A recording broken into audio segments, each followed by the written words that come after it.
Article 20 का clause 1, clause 1 पढ़ने से पहले अपने को एक चीज़ समझने की ज़रूरत है, x post facto law, x post facto law, ये क्या होता है? बड़ी सिंपल लैंग्वेज में अगर कहें तो कोई भी ऐसा कानून जिसे बैक डेट से लागू किया जा सकता है उसे बोल देते हैं अपन ex post facto law. For example मान लेते हैं कोई एक्टिविटी है ए और ये आज तक क्राइम नहीं थी, आज सरकार बैठी और 2023 में एक कानून लेकर आई जिसके थ्रू इस ए एक्टिविटी को क्राइम बना दिया गया। तो एक तो बड़ा सिंपल तरीका है कि आज से ये वाली एक्टिविटी क्राइम है।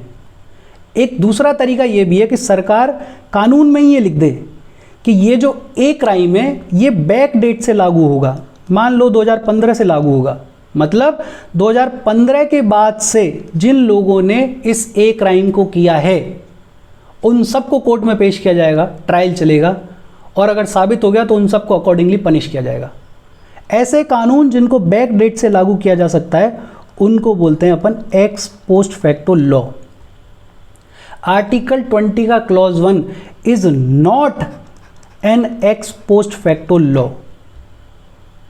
आर्टिकल 20 के क्लॉज 1 में ये कहा गया कि बैक डेट से इनको लागू नहीं किया जा सकता, कुछ एक्सेप्शंस हैं। पहले क्लॉज 1 देखते हैं। क्लॉज 1 में दो बातें कही गई हैं, एक तो no person shall be convicted for any offence except for violation of a law in force at the time of the commission of the act. जिस टाइम पे कोई एक्ट किया गया है उस टाइम पे वो एक्ट अगर कानून की किताबों में क्राइम है तो किसी इंसान को कन्विक्ट किया जाएगा, पनिश किया जाएगा, अदरवाइज नहीं किया जाएगा। फॉर एग्जाम्पल दूसरी सिचुएशन ये भी हो सकती है कि मान लो कोई एक्टिविटी एक्स है, ये 2023 में क्राइम डिक्लेयर कर दी गई है, इसके लिए कानून बना दिया गया है, लेकिन 2010 में ये क्राइम नहीं थी और 2010 में किसी इंसान ने इसको परफॉर्म किया। तो अब 2023 में हम ये नहीं बोल सकते हैं कि 2010 में जिस आदमी ने इसको परफॉर्म किया था उसको भी पनिश किया जाएगा, क्योंकि एक्स पोस्ट फैक्टो लॉ जो है वो आर्टिकल 20 की क्लॉज 1 में प्रोहिबिटेड है। और दूसरा हिस्सा 20 क्लॉज 1 का क्या कहता है, nor be subjected to a penalty greater than that which might have been inflicted under the law in force at the time of commission of the offense। मतलब जब क्राइम किया गया उस टाइम पे उस क्राइम का जो मैक्सिमम पनिशमेंट था वो दिया जा सकता है, उससे ज़्यादा नहीं दिया जा सकता, उतना ही दिया जा सकता है। फॉर एग्जाम्पल सिचुएशन ये हो सकती है कि किसी आदमी ने कोई क्राइम किया बी 2010 में और 2010 में इस क्राइम की मैक्सिमम सजा थी 3 इयर्स और ये केस चलता रहा और 2023 में पहुंच गया। 2023 में सरकार ने क्या किया, इस कानून में कुछ बदलाव किए बी क्राइम के में, और अब जो मैक्सिमम सजा है वो है 12 इयर्स। तो अगर 2023 में इस 2010 के केस का फैसला होगा तो इस आदमी को 12 साल की सज़ा नहीं दी जाएगी, क्योंकि जिस टाइम पे इस आदमी ने इस क्राइम को परफॉर्म किया था उस टाइम पे मैक्सिमम सज़ा थी 3 साल, तो इसको मैक्सिमम 3 साल की ही सज़ा मिल सकती है। तो दो बातें कह रहे हैं कि एक तो सिर्फ उन्हीं चीज़ों के लिए पनिश किया जा सकता है जो कि कानून की किताब में अपराध हैं उस टाइम पे जिस टाइम पे वो एक्ट किया गया, और दूसरा सिर्फ उतना पनिशमेंट दिया जा सकता है जितना उस टाइम पे था जिस टाइम पे वो एक्ट किया गया था। लेकिन इसमें एक्सेप्शन है कि ये जो एक्स पोस्ट फैक्टो लॉ है कि बैक डेट से लागू नहीं हो सकता, ये सिर्फ क्रिमिनल लेजिस्लेशंस पे लागू होता है। Prohibits state from giving retrospective effect to criminal legislations. Retrospective मतलब बैक डेट। क्रिमिनल एक्टिविटीज़ जैसे मर्डर, रेप है, किडनैपिंग है, ये वगैरह वगैरह, ये जो है ये क्रिमिनल एक्टिविटीज़ हैं। तो सिर्फ क्रिमिनल एक्टिविटीज़ पे ये लागू होता है, सिविल लेजिस्लेशंस पे ये लागू नहीं होता। सिविल लेजिस्लेशंस को तो रेट्रोस्पेक्टिव बैक डेट से भी लागू किया जा सकता है और प्रोस्पेक्टिव आगे की किसी डेट से भी लागू किया जा सकता है। सिविल लेजिस्लेशंस या सिविल क्राइम्स क्या है, जैसे डिवोर्स वगैरह है, फैमिली लॉज वगैरह के जो भी डिस्प्यूट्स वगैरह होते हैं वो हैं, या फिर टैक्स है, ये सब सिविल लेजिस्लेशंस में आते हैं। सिविल लेजिस्लेशन को बैक डेट से लागू किया जा सकता है। फॉर एग्जाम्पल मान लो 2015 में 1 करोड़ कमाने वालों पे टैक्स था सिर्फ 30%। अब 2023 में सरकार ने कानून बनाया और बोला कि 1 करोड़ कमाने वाले लोगों को 50% टैक्स देना पड़ेगा, और ये लागू हो रहा है बैक डेट से 2015 से। मतलब 2015 से 2023 तक जो लोग 1 करोड़ कमा रहे थे उन्होंने 30% टैक्स तो ऑलरेडी दे दिया है, और अब उनको 20% और देना पड़ेगा इस 2015 से 2023 के ड्यूरेशन का, क्योंकि सिविल लेजिस्लेशंस को बैक डेट से लागू किया जा सकता है। तो 3 बातें हैं कि एक तो आर्टिकल 21 क्लॉज 1 क्रिमिनल लेजिस्लेशंस पर ही लागू होता है, क्रिमिनल लेजिस्लेशंस को बैक डेट से इंप्लीमेंट नहीं किया जा सकता। दूसरा, जिस टाइम पे कोई एक्ट किया गया अगर वो उस टाइम पे कानून की किताब में अपराध है तो ही आदमी को पनिश किया जा सकता है, और सिर्फ उतना पनिश किया जा सकता है जितना कानून की किताब में पनिशमेंट लिखा हुआ है। ये बात करता है क्लॉज 1। और इसके बाद है आर्टिकल 20 का क्लॉज 2। क्या कहता है? No person shall be prosecuted and punished for the same offence more than once. Basically किसी इंसान ने कोई क्राइम कमिट किया, उस क्राइम के लिए उसको 1 से ज़्यादा बार पनिश या प्रोसिक्यूट नहीं किया जा सकता। फॉर एग्जाम्पल फांसी का एग्जाम्पल सुना होगा आपने कि किसी को फांसी दी जानी थी, और मान लेते हैं किसी भी वजह से रस्सी टूट गई, कुछ भी हो गया और वो फांसी नहीं लग पाई, तो अब उस इंसान को दोबारा फंदे पे नहीं लटकाया जा सकता, क्योंकि एक क्राइम के लिए किसी भी इंसान को 1 से ज़्यादा बार पनिश या प्रोसिक्यूट नहीं किया जा सकता। ये कहा गया है आर्टिकल 20 के क्लॉज 2 में। एक कॉन्सेप्ट होता है, concept of double jeopardy. Basically जब किसी इंसान को उसके एक क्राइम के लिए 1 से ज़्यादा बार पनिश किया जा सकता हो तो बोला जाता है डबल जियोपार्डी। इस डबल जियोपार्डी को आर्टिकल 20 का क्लॉज 2 प्रोहिबिट करता है। लेकिन इसमें भी एक कैच है कि ये भी सिर्फ क्रिमिनल कोर्ट्स पे लागू होता है, सिविल कोर्ट, डिपार्टमेंटल या फिर एडमिनिस्ट्रेटिव अथॉरिटीज़ पे लागू नहीं होता। मतलब एक एग्जांपल, एक सिनेरियो देखो।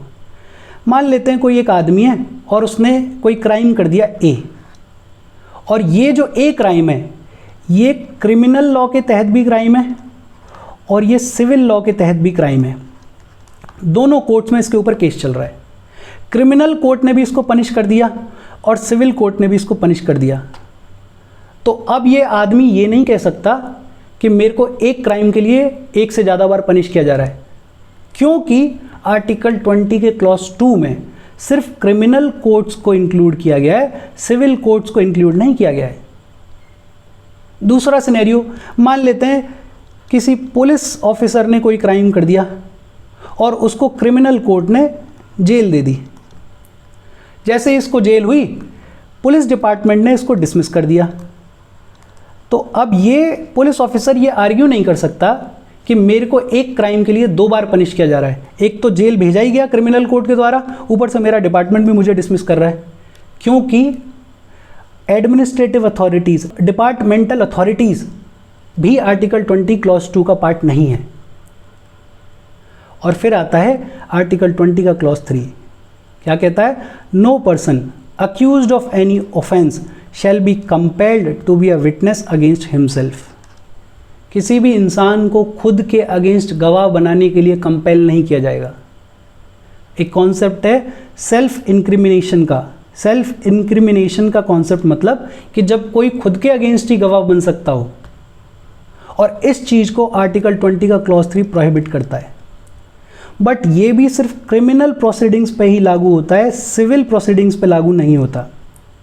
और ये सिर्फ पुलिस ऑफिसर्स को, पुलिस को बाइंड करता है, जुडिशरी को नहीं करता। मतलब फॉर एग्जांपल कोई आदमी है बी और पुलिस ने इसको अरेस्ट कर लिया मर्डर के चार्जेस पे। पुलिस ने इससे पूछताछ की और ये बोला कि नहीं, मैंने क्राइम नहीं किया, मैंने मर्डर नहीं किया। पुलिस ने इससे किसी भी तरीके से कन्फेशन लिखवा लिया, निकलवा लिया, कोई भी, चाहे इसने इच्छा से दिया हो, चाहे पुलिस ने इसके साथ मारपीट की हो। पुरानी बॉलीवुड की पिक्चरें देखी होंगी कि हीरो को पुलिस बांध लेती थी, पानी चल रहा है ऊपर से, डंडे चल रहे हैं पीछे से और मारे जा रहे हैं कि बोल तूने किया मर्डर, और हीरो बोल रहा है कि नहीं मैंने मर्डर नहीं किया। फिर माँ बहन को ले आए, उनको परेशान कर रहे हैं, और फिर फाइनली हीरो बोला कि हाँ मैं मानता हूँ मैंने किया मर्डर। लेकिन बॉलीवुड मूवीज़, कॉन्स्टिट्यूशन पढ़ा नहीं है इन्होंने, इनको पता नहीं है कि पुलिस अगर ऐसा कोई कन्फेशनल स्टेटमेंट ले लेती है किसी भी क्रिमिनल से, तो उसको कोर्ट में एविडेंस की तरह से सबमिट नहीं किया जा सकता, एडमिट नहीं किया जा सकता। लेकिन जुडिशरी पे अप्लाई नहीं होता।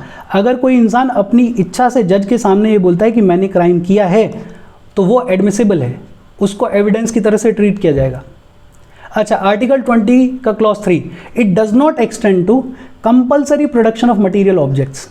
मटीरियल ऑब्जेक्ट्स के प्रोडक्शन पे ये अप्लाई नहीं होता।